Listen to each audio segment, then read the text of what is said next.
ഇന്നത്തെ വീഡിയോയിൽ നമ്മൾ ഡിസ്കസ് ചെയ്യുന്നത് ഇൻ്റഗ്രേഷനകത്തിലെ ഒരു സൂപ്പർ ഷോർട്ട് കട്ടാണ്. അതായത് integral d x by a x square plus b x plus c. ഈ ഫോമിലുള്ള ഇൻ്റഗ്രൽസ് വന്നു കഴിഞ്ഞാൽ ഡയറക്റ്റ് മെത്തേഡ് യൂസ് ചെയ്യാതെ തന്നെ ഈ ഷോർട്ട് കട്ട് വെച്ചിട്ട് ഈസിയായിട്ട് ആൻസർ കണ്ടെത്താനായിട്ട് സാധിക്കും. അപ്പോൾ എന്താണ് ഈ ഷോർട്ട് കട്ട് ഫോമുല എന്നുള്ളത് ഞാൻ ജസ്റ്റ് ഒന്ന് എക്സ്പ്ലെയിൻ ചെയ്യാം. അപ്പോൾ ഇവിടെ നിങ്ങൾ നോക്കുക, ഇതിനകത്തിൽ ഈ ഡി എന്ന് പറഞ്ഞാൽ ഡിസ്ക്രിമിനൻ്റ് ആണ്. അതിവിടെ തന്നിട്ടുണ്ട്. നമ്മൾ ക്വാഡ്രാറ്റിക് ഇക്വേഷനൊക്കെ പഠിക്കുന്ന സമയത്ത് ഡിസ്ക്രിമിനൻ്റ് എന്താണെന്നുള്ളത് പഠിച്ചിട്ടുള്ളതാണ്.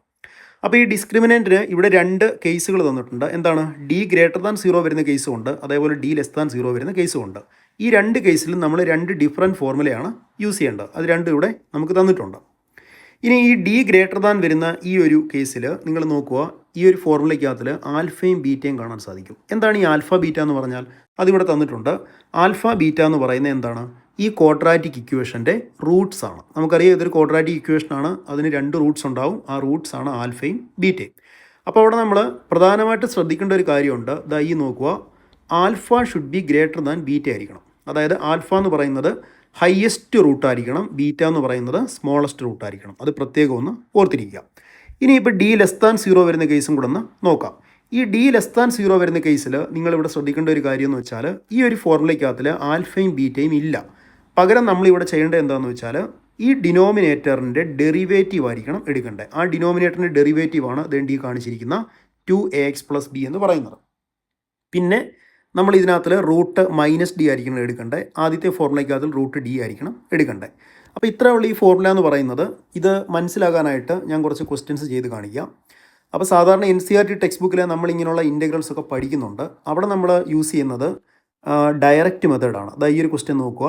ഇതിനകത്തിൽ നമ്മൾ കംപ്ലീറ്റിംഗ് ദ സ്ക്വയർ മെത്തേഡ് എന്ന് പറയുന്ന ഒരു മെത്തേഡ് ഉപയോഗിച്ചുകൊണ്ട് ഡിനോമിനേറ്ററിനെ ഒരു പെർഫെക്റ്റ് സ്ക്വയറൊക്കെ ആക്കിയ ശേഷം പിന്നെ നമ്മൾ സബ്സ്റ്റിറ്റ്യൂഷനൊക്കെ ഇതേപോലെ കൊടുത്ത് ജനറൽ ഫോർമുലയൊക്കെ യൂസ് ചെയ്ത് അങ്ങനെയാണ് നമ്മൾ ഈ ഒരു ഫൈനൽ ആൻസർ കണ്ടുപിടിക്കുന്നത്. പക്ഷേ ഇത് കുറച്ച് ടൈം കൺസ്യൂമിങ് മെത്തേഡാണ്. ഈ ഒരു മെത്തേഡ് നമ്മൾ ചെയ്ത് കഴിഞ്ഞാൽ സമയം നഷ്ടപ്പെടും. അപ്പം ഇത് ഇഗ്നോർ ചെയ്തുകൊണ്ട്, നമുക്ക് ഈ ഒരു മെത്തേഡ് വേണ്ട, ഇത് ഇഗ്നോർ ചെയ്തുകൊണ്ട് നമുക്ക് എന്താണ് ഈ ഒരു ഷോർട്ട് കട്ട് വെച്ച് തന്നെ നമുക്ക് ഈസിയായിട്ട് ആൻസർ കണ്ടെത്താനായിട്ട് സാധിക്കും. അപ്പോൾ ഇത് മനസ്സിലാകാനായിട്ട് നമുക്ക് കുറച്ച് ക്വസ്റ്റ്യൻസ് ചെയ്ത് നോക്കാം. ഒന്നാമത്തെ ക്വസ്റ്റ്യൻ എന്തായിരുന്നു?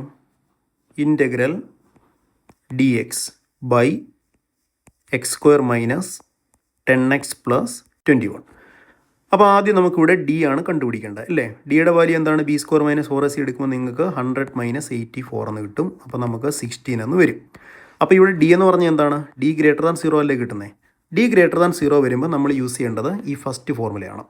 ഇനി ഈ ഫസ്റ്റ് ഫോർമുലയ്ക്കകത്തിൽ നമുക്ക് ആൽഫയും ബീറ്റയും കൂടെ കണ്ടുപിടിക്കണം. ആൽഫ ബീറ്റ എന്ന് പറഞ്ഞാൽ ഞാൻ പറഞ്ഞായിരുന്നു, ഇത് സോൾവ് ചെയ്യുമ്പോൾ കിട്ടുന്ന റൂട്ട്സ് ആണ് അല്ലേ? അപ്പോൾ നമുക്ക് x square minus 10x plus 21 equal to 0 solve ചെയ്യാം.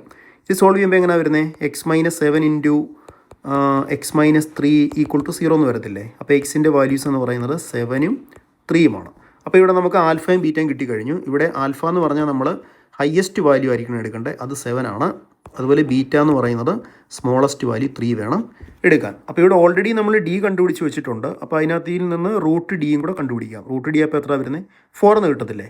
അപ്പോൾ നമുക്ക് ഈ വാല്യൂസ് ഇനിയിപ്പം ഈ ഇക്വേഷനകത്തിലോട്ട് കൊണ്ടുവന്ന് സബ്സ്റ്റിറ്റ്യൂട്ട് ചെയ്യാം. അപ്പോൾ എല്ലാ വാല്യൂസും ആയി കഴിഞ്ഞു. ഇത് ഇക്വേഷനകത്ത് സബ്സ്റ്റിറ്റ്യൂട്ട് ചെയ്ത് ഡയറക്റ്റ് ആൻസർ എഴുതാം. അപ്പോൾ നമുക്ക് ആൻസർ എങ്ങനെ വരും? ആൻസർ അപ്പോൾ നമുക്ക് കിട്ടുന്നത് ഫോർമുല എന്തായിരുന്നു? 1/√d. 1/√d എന്ന് പറയുമ്പോൾ 1/4 log mod x minus alpha. Alpha എന്തായിരുന്നു? 7 ബൈ എക്സ് മൈനസ് ബീറ്റ എന്ന് പറയുന്നത് എക്സ് മൈനസ് 3 പ്ലസ് സി. ഇതാണ് നമ്മുടെ ഫൈനൽ ആൻസർ.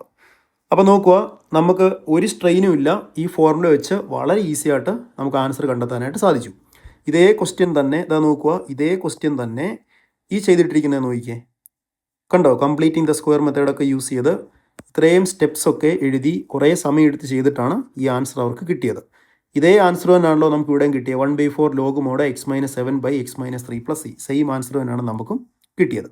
അപ്പോൾ ഇതാണ് നമ്മൾ ഈ ഷോർട്ട് കട്ട് യൂസ് ചെയ്യുമ്പോൾ ഉള്ളൊരു അഡ്വാൻറ്റേജ്. നമുക്ക് നമ്മുടെ ടൈം സേവ് ചെയ്യാനായിട്ട് സാധിക്കും. അപ്പോൾ സെക്കൻഡ് ക്വസ്റ്റ്യൻ നോക്കാം. സെക്കൻഡ് ക്വസ്റ്റ്യൻ എന്തായിരുന്നു?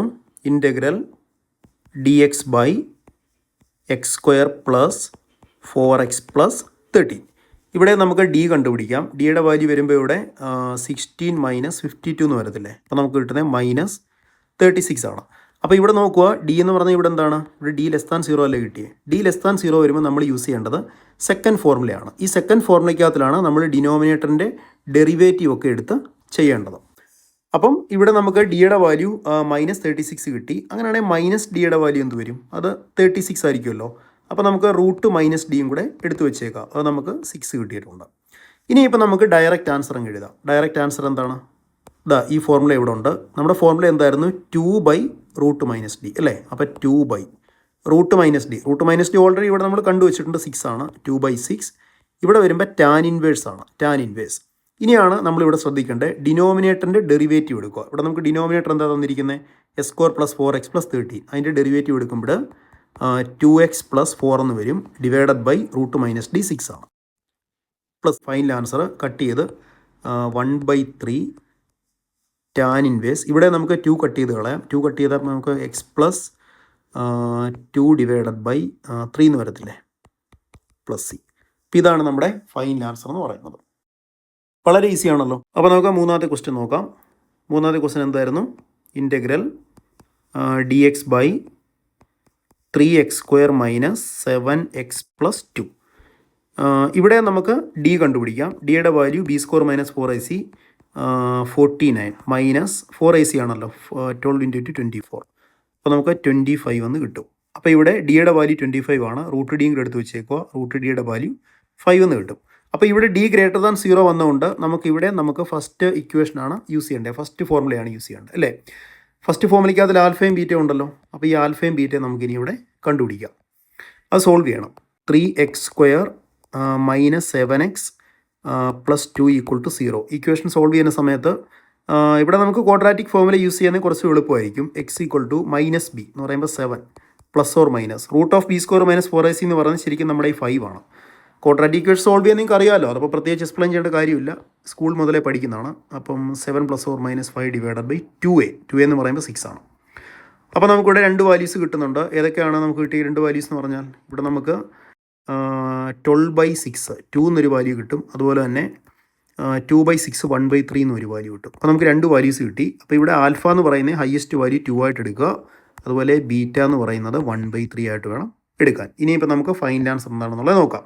അപ്പോൾ നമ്മുടെ ഫൈനൽ ആൻസർ എന്ന് പറഞ്ഞാൽ എന്താണ്? 1/√d അല്ലേ? √d 5 ആണ്. 1/5 log mode x - alpha. Alpha എന്തായിരുന്നു? 2 ആയിരുന്നു. ബൈ x - ബീറ്റ എന്ന് പറഞ്ഞാൽ x - 1/3 അല്ലേ, പ്ലസ് c. ഇതാണ് നമ്മുടെ ഫൈനൽ ആൻസർ എന്ന് പറയുന്നത്. അപ്പോൾ ഇത്രയേ ഉള്ളൂ ഈ ഫോർമുല. നിങ്ങൾക്ക് എല്ലാവർക്കും മനസ്സിലായി എന്ന് വിശ്വസിക്കുന്നു. ഈ ഒരു ഫോർമുല യൂസ് ചെയ്താൽ നമുക്ക് ടൈം സേവ് ചെയ്തുകൊണ്ട് പെട്ടെന്ന് ആൻസറിലേക്ക് എത്താനായിട്ട് സാധിക്കും. താങ്ക്